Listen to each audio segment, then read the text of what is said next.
orang yang dibenci cuma karena cantik. Nok dibully ya? Nok lawan.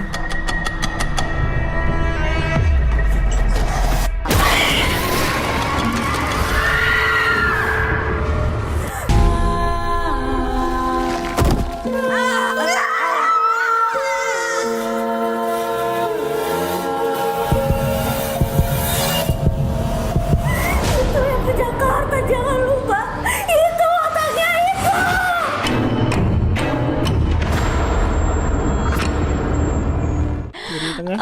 Jadi nama aku Naila Purnama dan di film Vina Sebelum 7 Hari ini aku berperan sebagai Vina.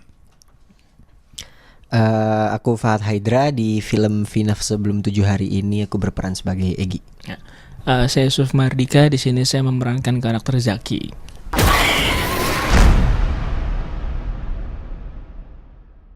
Kalau film Vina Sebelum 7 Hari ini kan emang dia tuh kisah nyata dan kasusnya juga cukup viral banget pada masanya. Ini tuh kasus tahun 2016 yang emang terkenal karena ada satu rekaman suara yang dipercaya kalau itu jin korinnya almarhumah masuk ke sahabatnya untuk menceritakan tragedi yang sebenarnya. Karena kecelakaan itu awalnya dianggap sebagai kecelakaan tunggal. Ternyata setelah viral rekaman itu akhirnya diselidiki lagi sama polisi dan ternyata emang benar ada banyak buktinya yang terkumpul dan ternyata emang kalau kecelakaan almarhumah itu bukan kecelakaan tunggal melainkan emang ada pembunuhan gitu ya.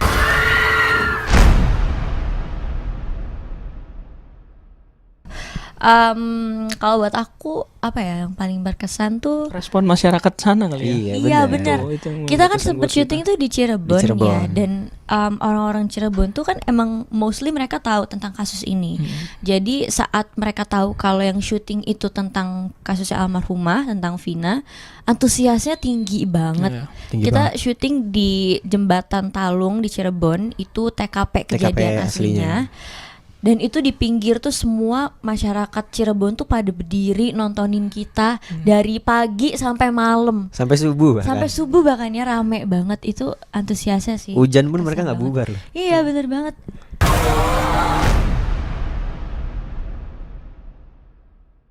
Pastinya karena ini based on true story dan aku yakin banget banyak yang pasti tertarik karena ngedenger suara rekaman viral itu. Karena emang kalau misalnya didengerin rekamannya tuh magis banget, maksudnya secara mistis juga dapet, tapi juga manusiaannya juga bener-bener sedih banget kan itu tuh rekamannya. Dan kenapa harus nonton film ini, karena selama ini kan yang viral tuh rekaman suaranya, tapi di film ini akhirnya divisualisasikan gimana bentuk kekejamannya, sadisnya pada saat almarhumah kejadian di malam itu. Suara rekaman itu sekarang jadi ada visualisasi Iya, yang itu sih. sekarang mungkin makin tergambarkan gitu. Bisa dibilang adegan yang dilakukan itu bisa dibilang cukup mirip dengan apa yang ada di rekaman. Jadi bener-bener tervisualisasi lah. Karena kita ngedengar dari suara rekamannya aja itu udah merinding, serem dan kayak kejam. Dan ini ditambah tervisualisasi gitu. Aku pertama kali Deg-degan dengerin sih. rekamannya sih serem banget ya. Cuman emang sebenarnya aku nggak bisa bilang aku pemberani juga. Cuma aku tuh nggak, karena aku nggak sensitif orangnya akan hal gaib kayak gitu. Jadi ya udah gitu loh. Kayak aku ngerasa emang mungkin mereka ada, tapi kita tuh punya boundaries gitu, punya batasan masing-masing. Cuma emang menariknya pada saat proses syuting film Vina ini, aku tuh beberapa kali ngerasain perasaan-perasaan yang aneh banget gitu, yang sebelumnya aku bikin aku mikir kayak wah bener-bener keberadaan mereka tuh emang nyata gitu. Karena pernah di salah satu adegan waktu itu aku lagi take yang emang scene-nya tuh cukup berat, dan di hari itu tuh aku kecapean gitu. Waktu itu syutingnya bareng sama Egi juga, kita cuma berdua doang dan hari itu tuh full choreo gitu, jadi action. Terus kan hari itu aku kecapean, tapi kayak yang aku rasain tuh sebenarnya capek aja. Tapi tiba-tiba tuh perasaan aku jadi sedih banget. Aku nggak tahu kenapa tiba-tiba aku jadi sedih banget. Bener-bener sedih yang kayak sedihnya tuh yang nyampe sesek gitu. Sampai aku ditanya sama salah satu kru, ditanya Naila kenapa, aku nggak bisa jawab. Terus pas aku jawab aku cuman langsung ngomong, Kak aku sedih banget. Abis itu aku langsung nangis, Langsung nangis, pecah nangis nangisnya. sekeceng-kencengnya. Aku nggak pernah kayak gitu di lokasi. Dan maksudnya kayak aku sering gitu ngerasa capek di lokasi, tapi udah cukup kayak, duh gitu kan, capek banget nih hari ini. Nggak yang sampai sesedih itu.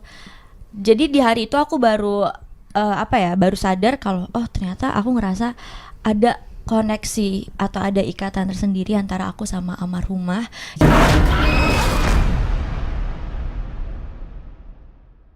Kita mau nunjukin bahwa ternyata masih ada loh kejadian kayak gini di Indonesia, dan tujuan kita di sini bukan untuk mengeksploitasi sekali lagi, tapi kita mau nunjukin bahwa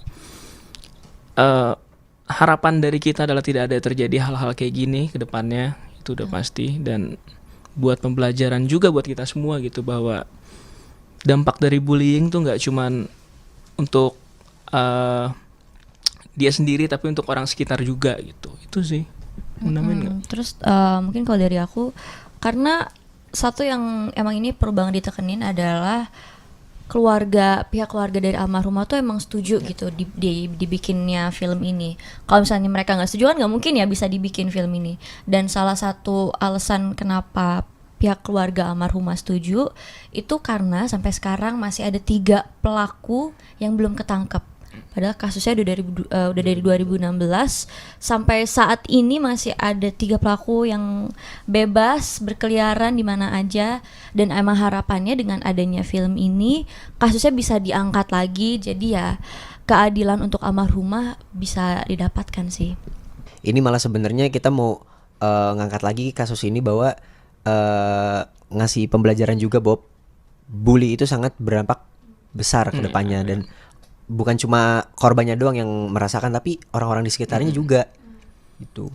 Mungkin kalau udah nonton filmnya bakal mungkin kebayang kalau kali ya udah tujuan kita tuh bukan nah. itu sebenarnya. Yang pengen aku bilang juga sebenarnya dengan adanya film ini, aku yakin harusnya orang-orang setelah nonton film ini berdoa kan jadinya untuk almarhumah. Jadi pastinya juga doa untuk almarhumah jadinya lebih banyak lagi. Betul.